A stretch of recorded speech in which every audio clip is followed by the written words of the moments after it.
डमट डमट डमट demon Ninad डमर वयम चकार चंड तांडवम तनोतु रे शिव शिवम धगत धगत धगत जवल ललाट पट्ट पावके किशोर चंद्रशेखरे रति प्रतिक्षण मम धरा धरेन्द्र नंदिनी विलास बंधु बंधुरा स्फुर दिगंत संतति प्रमोद मान मानसे। क्योंकि शायद कम लोगों को यहां ये मालूम हो कि संस्कृत विश्व की सबसे वैज्ञानिक भाषा है। सेम पेट्रोदा यहां बैठे हैं, वो साक्षी होंगे इस बात के कि जब दुनिया में टॉकिंग कंप्यूटर बनाने की बात चली तो प्रश्न उठा कि कौन सी भाषा उसके लिए चुनी जाए, क्योंकि कंप्यूटर का अपना कोई विवेक नहीं होता। जो आप बोलते हैं वही वो लिखता है और जो लिखा जाता दिया जाता है उसी को वो पढ़ता है। इसलिए भाषा व्याकरण की दृष्टि से भी वैज्ञानिक होनी चाहिए और ध्वनि की दृष्टि से भी। जो बोला जाए वही वो पढ़े। आज गर्व से माथा ऊंचा करके कह सकती हूं कि विश्व की तमाम भाषाओं की समीक्षा करने के बाद जिस भाषा को सर्वथा उपयुक्त पाया गया कंप्यूटर के लिए वो संस्कृत है। क्योंकि जैसे अंग्रेजी में NO नो भी नो है और KNOW भी नो है। अब अगर आप कंप्यूटर को बोले आई नो दिस तो लिखेगा INO नो दिस, कोई अर्थ ही नहीं निकलेगा उसका। कहीं T साइलेंट हो जाता है तो कहीं E साइलेंट हो जाता है। बोलते हैं लिखते हैं एंटरप्रेन्योर, बोलते हैं एंटरप्रेन्योर। वो विवेकहीन कंप्यूटर कैसे देखेगा इसको? लेकिन संस्कृत में जो बोला जाता है वही लिखा जाता है। यहां तक कि छोटी ई और छोटे ऊ की मात्रा की ध्वनियां भी अलग है। इति, यदि आपने छोटा बोला तो इति, लेकिन दही बड़ी की मात्रा बोला तो दही। तो जो बोलेंगे वो लिखेगा, जो लिखेगा वही पढ़ेगा। लेकिन केवल ध्वनि की बात नहीं, मैं संस्कृत की वैज्ञानिकता के दो उदाहरण आपको देना चाहूंगी। संस्कृत में शब्दों का इतना अपार भंडार है मित्रों कि रचनाकार अपने व्यक्तित्व के अनुसार उसको चुन सकता है। एक प्रसंग है रामायण का कि जिस समय भगवान श्री राम लंकेश पर विजय प्राप्त करने के लिए लंका जाते हैं तो भगवान शंकर की आराधना करते हैं। वो स्तुति जिसमें करते हैं वो रामचरितमानस में रुद्राष्टकम के नाम से समाविष्ट किया गया है।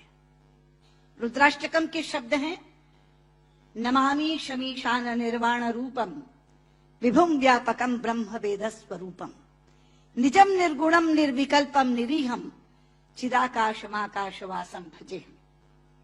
लेकिन उसी समय श्री राम पर विजय प्राप्त करने के लिए रावण ने भी आराधना की थी, स्तुति की थी, और उसने अपना स्तोत्र स्वयं रचा था जो शिव तांडव स्तोत्र के नाम से प्रसिद्ध है। शब्द हैं डमट डमट डमट डमन निनाद डमर वयम चकार चंड तांडवम तनोतु रे शिव शिवम धगत धगत धगत जवल ललाट पट्ट पावके किशोर चंद्रशेखरे रति प्रतिक्षण मम धरा धरेन्द्र नंदिनी विलास बंधु बंधुरा स्फुर दिगंत संतति प्रमोद मान मानसे। यहां बैठे किसी एक 5 वर्ष के बालक के सामने यदि मैं केवल ये 2 श्लोक रख दूं और ये कहूं कि बच्चा ये बताओ इसमें से कौन सा रावण ने रचा होगा और कौन सा राम ने पढ़ा होगा, तो बिना कुछ जाने वो कहेगा कि डमट डमट डमट डमन ये रावण का श्लोक होगा, क्योंकि शब्द उसके व्यक्तित्व से मेल खाते हैं।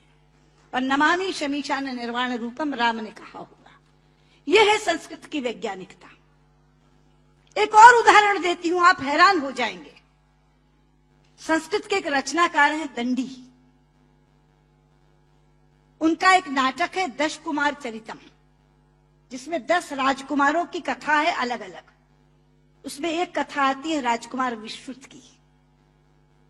प्रसंग है कि वो आखेट के लिए शिकार करने के लिए जंगल में जाता है। एक तीर आकर उनके होंठ पर लगता है और उनका निचला होंठ कट जाता है। मित्रों, इस प्रसंग के घटने के बाद कथा अनेक पन्नों में चलती है। कितने ही संवाद विश्रुत बोलता है, लेकिन दंडी ने पूरे संवादों में कहीं भी ओष्ठांग का प्रयोग विश्रुत से नहीं करवाया है। ओष्ठांग क्या है? पूरा अल्फाबेट हिंदी का जो पवर्ग है वो ओष्ठांग है। प, फ, ब, फ, म। प, फ, ब, फ, म दोनों होंठ मिलाकर बोले जा सकते हैं। अगर दोनों होंठ में से एक होंठ नहीं है तो आप प नहीं बोल सकते, ब नहीं बोल सकते, भ नहीं बोल सकते, म नहीं बोल सकते। ये पवर्ग ओष्ठांग है। तो अगर उसका एक होंठ कट गया तो उसने पवर्ग का उच्चारण कैसे किया, ये कोई भी प्रश्न कर सकता था रचनाकार से। इसलिए अनेक संवादों में कहीं भी ओष्ठांग का प्रयोग नहीं है। यह है संस्कृत की वैज्ञानिकता। लेकिन लोग आजकल कहते हैं कि संस्कृत तो बोलचाल की भाषा नहीं बन सकती, संस्कृत कभी जनभाषा नहीं रही।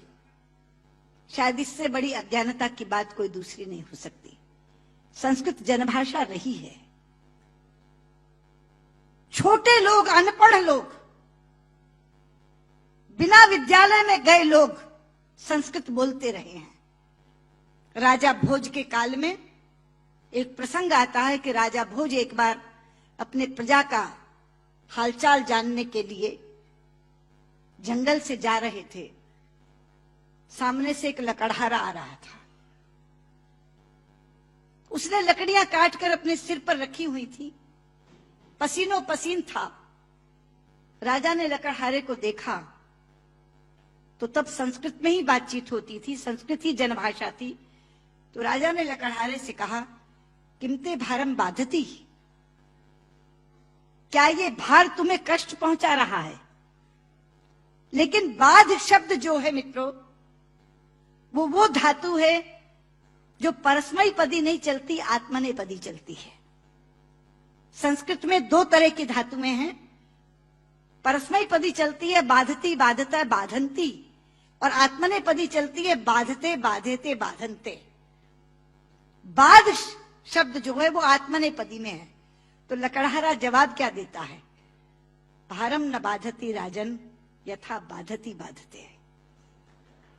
कि राजा, मुझे ये भार कष्ट नहीं दे रहा जितना आपके मुंह से बोला हुआ बाधती शब्द कष्ट दे रहा है, क्योंकि बाधती शब्द का अशुद्ध उच्चारण आपने किया है।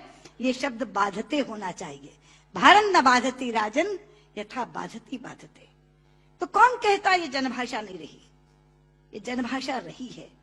लेकिन आज मैं शंकर जी से कहना चाहूंगी कि आपकी साउथ इंडिया एजुकेशन सोसाइटी पर एक जिम्मेदारी आई है, क्योंकि आज संस्कृत केवल कर्मकांड की भाषा बनकर रह गई। कल जब विश्व के लोग आएंगे और कहेंगे कि कंप्यूटर के लिए हमें संस्कृत के विद्वान दो, हम टॉकिंग कंप्यूटर बनाना चाहते हैं, तो एक विडंबना खड़ी होगी कि जिसे संस्कृत आती है उसे कंप्यूटर नहीं आता, और जिसे कंप्यूटर आता है उसे संस्कृत नहीं आती। इसलिए केवल साइटेशन संस्कृत में पढ़कर अपने कर्तव्य की तीसरी मत कर लीजिए। साउथ इंडिया एजुकेशन सोसाइटी का ये फर्ज बनता है, ये कर्तव्य बनता है कि वो ऐसे लोग पैदा करे जो संस्कृत और कंप्यूटर दोनों के परम विद्वान बने। और उस समय जब हमारे सामने ये बोध आकर के खड़ा हो, ये विषय आकर के खड़ा हो कि टॉकिंग कंप्यूटर के लिए संस्कृत के विद्वान चाहिए, तो साउथ इंडिया एजुकेशन सोसाइटी कहे, ये लीजिए हम देते हैं जो संस्कृत के भी ज्ञाता हैं और कंप्यूटर के भी ज्ञाता हैं। क्योंकि अथाह भंडार भरा पड़ा है हमारे ज्ञान का, हमारे शास्त्र, हमारे उपनिषद, हमारे ग्रंथ, और उन ग्रंथों की सोच लोगों तक पहुंची नहीं।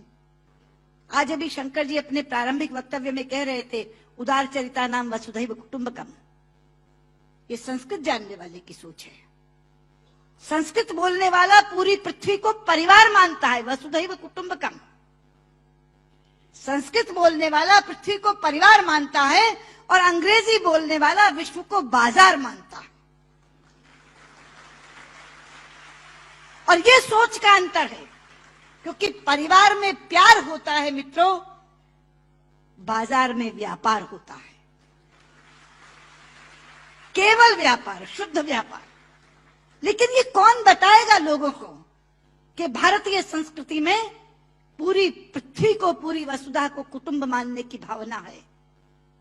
सर्वे भवन्तु सुखिनः, हम तो सर्व की बात करते, सर्वे सन्तु निरामया, सर्वे भद्राणि पश्यन्तु मा कश्चित् दुर्भाग् भवेत्। सर्व के कल्याण की कामना किसने की है? लोग अपनी अपनी बात करते हैं, लेकिन ये है वो भारतीय संस्कृति जो सर्व के कल्याण की कामना करती है। इसलिए बहुत ज्यादा आवश्यक है कि ये ज्ञान जो छिपा पड़ा है पुस्तकों में, केवल इस कारण नहीं पहुंच पा रहा कि ऐसी भाषा में है जो भाषा मृतप्राय होती जा रही है, जो भाषा केवल मंत्रोच्चार की भाषा बन गई है कि विवाह पद्धति करानी है, जन्म मरण कराना है तो पंडित जी को बुला लो, वो भी अपना आधा अशुद्ध और आधा शुद्ध बोल के चले जाते हैं, क्योंकि उनको भी कोई टोकने वाला नहीं, उनको भी कोई कहने वाला नहीं कि आप क्या कर रहे हैं। इसलिए साउथ इंडिया एजुकेशन सोसाइटी पर यह जिम्मेदारी आई है, आप इस काम को करें। और मैंने अभी जब आप बैठे थे तो मैंने आपसे कहा था कि जो 2.5 लाख का पुरस्कार आपने मुझे दिया है मैं आपको वापस करती हूं, आप इसी पुण्य कार्य में आप उसका इस्तेमाल करें और ये काम आप जरूर करेंगे। मुझे लगता है तभी मेरा यहाँ आना सार्थक होगा। बहुत बहुत